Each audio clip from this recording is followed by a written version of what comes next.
All right, with that being said, let's get into the fight of the night. Justin Gaethje, Rafael Fiziev. Unbelievable fight. Like you said, always unbelievable fights when Gaethje's involved. This was a rematch. Fiziev took the fight 12 days notice, fills in for Dan Hooker, who had to pull out, broke his hand. I thought the first round, such an explosive, twitchy guy Fiziev is, right? How dangerous he is. I thought he had a really good first round.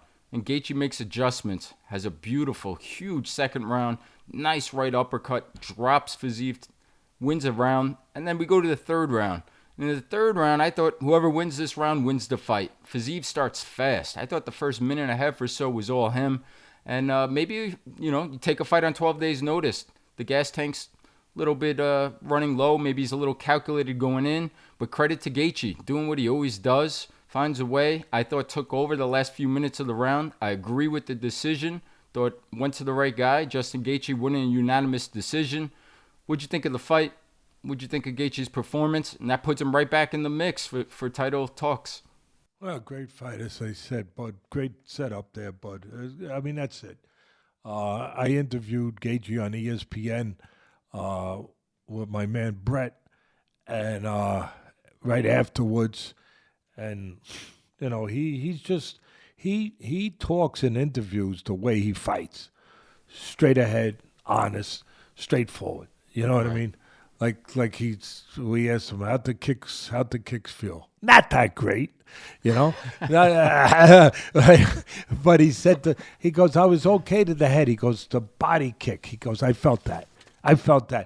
And that, to that point, that's where I'll start. The first round, like you said, you're right. Fiziev wins the first round. Very explosive, very quick. Very quick. He's like a Pacquiao. Pacquiao, we know he had power, but he was so quick. He would close gaps so fast. Boom, bop, right on top of you. That's kind of Fiziev. And he's got so many weapons, kicks, striking, everything. It was a war. It was ebbs and flows. It was tremendous. It started the way it was going to end. Just explosive. But as you said, Fiziev took the fight on short notice. He came out fast. He got a takedown in the first round, and he landed some good body kicks. Some good body that probably slowed Gaethje down a little bit from out of the gate. But what I noticed was, as you said, Fiziev wins the first round, but Gaethje came on at the end, and here's the important thing, and it kind of showed itself in the main event too, and I'll explain that later, but in the end, he came on striking. He's a really good striker, and he's got a great coach, by the way, Trevor Whitman, his trainer. Trevor Whitman, I'll take a minute on him. He deserves it. A lot of these trainers do. They really do, just like Ray Longo. Ray Longo, my man who's got Marab and other fighters, does a great job. And it's a team effort. And Whitman, 25 years ago, I was doing Friday night fights. I was doing I remember. Yeah. Yeah. And Whitman was a kid. He was a kid. And he was training fighters in boxing, trying to make his bones and making his bones. And he would be on my air. Of quite a few times. And I watched him come up. Then I didn't see him for years. I had him on for years. And then I didn't see him for years. Boom. Fast forward. All of a sudden, I see him in MMA, in the UFC, as one, if not the premier striking coach, one of them. He earned his spot. He like I said, he made his bones. He really earned his, and he's a gentleman. He's a great kid. He had ambition. He had a dream. He had obviously the ability to work hard, to follow that dream. There's an old saying: "Happy are those who have dreams, but are willing to pay the price to make them come true." That was him. There's a lot of him out there, but we're talking about him right now. That was him. He worked hard. He wanted to be a top trainer. He became a top trainer. I thought that Whitman and Gaethje noticed something at the end of the first round that Gaethje came on strong at the end, striking in spots. That's his forte. I know he's a real good wrestler, but that's what he likes to do. And he found a straight right hand. He landed it. And then he found the right uppercut. Now, look, it wasn't enough to win the round. It was enough for his trainer and him to build on. To say, hey, put this in the computer. Put this, lock and load this. Put this data. Because that's what good fighters do. They can lose a round, but they see something. They analyze it. They're like the what's the name of the Terminator? The Terminator was, hey, Ben, get ready, Ben. A little more movie stuff. The Terminator with the red lines. He looks at you. He figures out he's got the red lines going here and there, and he starts breaking you down. Weakness on the left. Okay, I'm going to attack from the right. And the good fighters, they computerize what they see in a round, even if they don't win the round, and they use it. And he saw that there was a home for the right uppercut. And sure enough, second round, what's he do? He goes and he uses the right uppercut and he drops. He lost the first round. He probably gets a 10-8 round, right? I mean, no, I don't know. I don't know if it's a 10-8, but he dropped. In boxing, you drop a guy, it's a 10-8 round. Unless the other guy comes back so strong, then it could be a 10-9. But he drops him with the right uppercut. The left hand, I know some of the fans out there are going to want me to touch on this. I know his left hand was behind his neck, holding him in position. I don't know if that's legal or not. I don't think he was doing it to be illegal. I think that it was there. And that is allowed. He's holding him in the clinch, that Muay Thai clinch. Yeah. See, in boxing, it's not allowed. That's why I brought it up. But in boxing, you're not allowed to put your hand behind the guy, hold him, and then position him, hold him, and like, okay, stay here for me, will you, bud? Well, no, a little to the left. Okay, good. What? You're not allowed to do that in boxing. Matter of fact, there was a fatality that they attributed to that. I think it was a prior fight, but it was with Gene Fulmer. No, it wasn't Gene Fulmer. I'm sorry. That was the prior fight. It was with Emil Griffith against Kid Perret. Benny I Perret. think it was, Benny Perret. It was for the welterweight title, and there was a lot of bad blood. It was a tragedy. And Perret was in the corner. He had called Emil Griffith, who was a great fighter. He had called him some nasty names, and they had. That was part of the build-up of the fight, having bad blood, the whole thing. Two great fighters, and he got him in the corner. And Griffith got him in the corner. He was starting to pummel him, and he had his hand behind him and was hitting him with uppercuts. His head couldn't give. And when your head can't give, of course, you're taking you're taking more of the force than you would if your head could give, right? That's pretty simple to understand that. And he wound up collapsing, and he never recovered. I think, and a lot of real boxing guys feel that, and Customato always said this, 3 or 4 months earlier, Perret had been in a war where he took a lot of damage with a big, strong guy named Gene Fulmer, a bigger guy, took a lot of damage. And in those days, they got right back on the horse, the whole thing. And he probably got damaged from that fight and didn't really get enough time to recover. Whatever. The bottom line, it was a fatality in the ring, and a lot of people attributed to holding him behind the head. The referee was in a bad position. He couldn't see it, that his hand was behind the neck, and that Griffith was hitting him with the uppercut while he was holding his head. Anyway, as you said, and as you rightfully made sure that we got this right, it's not a foul in the UFC. And he wasn't holding him. Let me make sure I'm correct about that and clear about that. Gaethje wasn't holding him to the point where his head couldn't get. He kind of positioned him. He got in the clinch. He put his hand behind him. He kind of like moved his head a little bit over, and then he hit him with the right uppercut. Beautifully done. Beautifully executed. Took the round for Gaethje.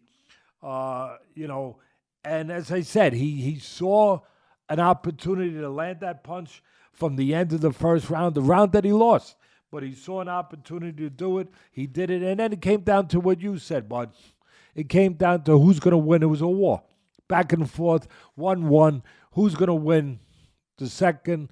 Who's going to win the third? I saw it the way you saw it. I saw, again, Fiziev, short notice. Give him all the credit in the world. He takes on this monster. A lot of these guys do that. But he takes on this monster on short notice, 12 days notice. I'll give him both credit.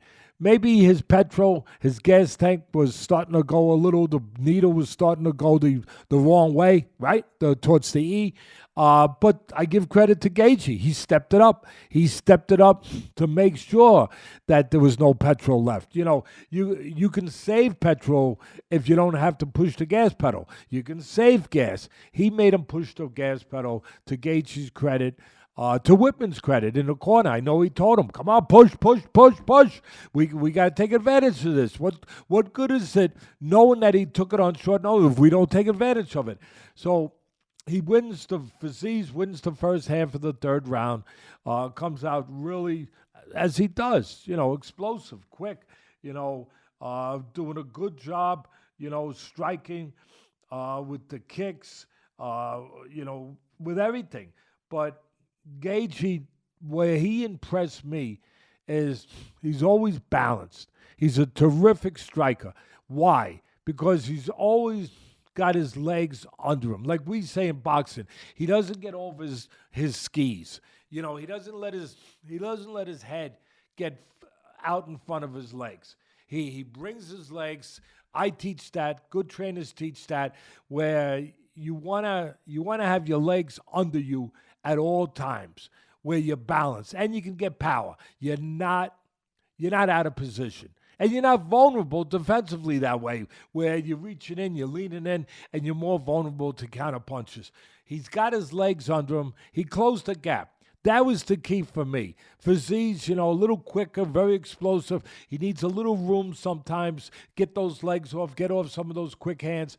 And he had to close in on him, but he had to do it appropriately. And he did. He closed in. He brought his legs. He got into striking position. And Gaethje, I said it, I'm going to repeat it. He's a hell of a striker. He puts combinations together. I love it. I mean, Fiziev does too, but Gaethje a little higher level. And what did he do? He closed the show. He closed the show in the third round. He took advantage, maybe, of the other guy on 12 days' notice with the needle going the wrong way in the gas tank. He closed, great round, great fight. A lot of ebbs and flows, like I said. Beginning of the third, I want to just look at my notes. Again, he found the uppercut. You know, he found the uppercut again. The uppercut won him the second round. He used it again. If it ain't broke, don't fix it. Matter of fact, I said a funny thing off camera when I was interviewing him. We were waiting for the camera to start, and me, him, and Brett were talking, and Gaethje showed me his hand. He said, how's your hand?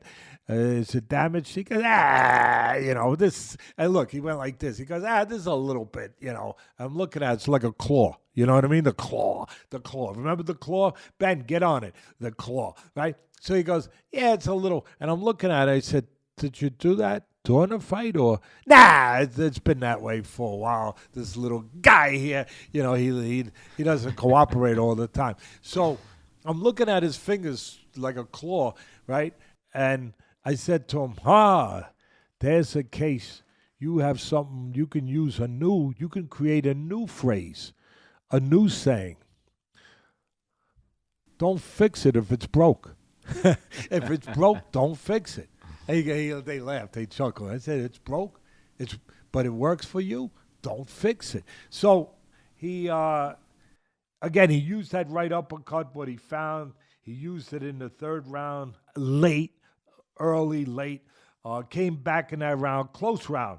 But I thought he came back. He won a round, as you said. I thought they got it right, and just a great fight. Great fight, great heart by both guys. As I said, Fiziev deserves a lot of credit, taking on a monster on short notice, which Hey, that's what makes the UFC, quite frankly, is these guys, if, they always try to put the best fights on, the best against the best. There's no dodging, there's no maneuvering around guys. They put the best with the best for the most part. And if somebody falls out, it's next up. And next up is another monster, and they're not afraid to, they're not afraid to step up and go. And so I know people are gonna attack me on this. Ask me if I can. Do I get? Well, what's that saying out there with the young kids? Some of the kids, good kids, your friends. They go, no F's given. No F's given. All right, that's all. That's as far as I'll go with that stuff. I don't want to get vulgar here. That's as far as I'll give. But it's a great brand, UFC, right? And Dana White built it. The Fajitas brothers, Dana White, they built this thing up. They built hey, no one could argue that. They built it. And then some people will say, and I get it, will say, but the guys aren't getting paid. These superstars get that. Well, yeah, the stars are getting more money. And I think that's kind of the way it works in most things, that the other guys don't get quite as much until they become, I get it. All of that. But I will say this: you could knock Dana when you want, as much as you want. Yeah, I'm his friend. Yeah, but I'm not. I guess I am defending him. But I just want to make a point. Every time a fight pulls out, and they happen more frequently than you would want. It happens. It's the nature. Guys get hurt. It's a rough business. Guys drop out. He pays whatever he has to. That's where people miss it a little bit. He pays whatever. He might pay 3 times the value of that fight to make sure that you guys are happy with the replacement. That's all. I just want to say that it's easy to knock him on others. Well, they're not getting paid there. But you're not seeing the sides that he is paying, I know there could always be better in certain areas. That's the world. I get it. But I'm just telling you that when he has to pay, he's paying. And I know boxing promoters. I'm not going to get into no names, but especially before Turkey Al-Sheikh came along, I know certain boxing promoters. I know one of them that's been around a long time. And when a fight would fall out, they weren't paying 3 times the value to make sure that the replacement was up, up to snuff. They weren't doing that. that I can guarantee you. They were bringing a guy in for minimal pay and giving him food coupons. You all right? Because give him, because when you come in, it's usually in a casino and there's a restaurant and they got to deal with the casino and you get food coupons. I used to get food coupons. I gave them to you guys. I used to. You guys were little. I say, here, go get something to eat. Here's some food coupons. I also took you out to eat too. But I give you. You guys loved the coupons. You loved those coupons when you were little. So anyway, just figured I'd say that. Great fight.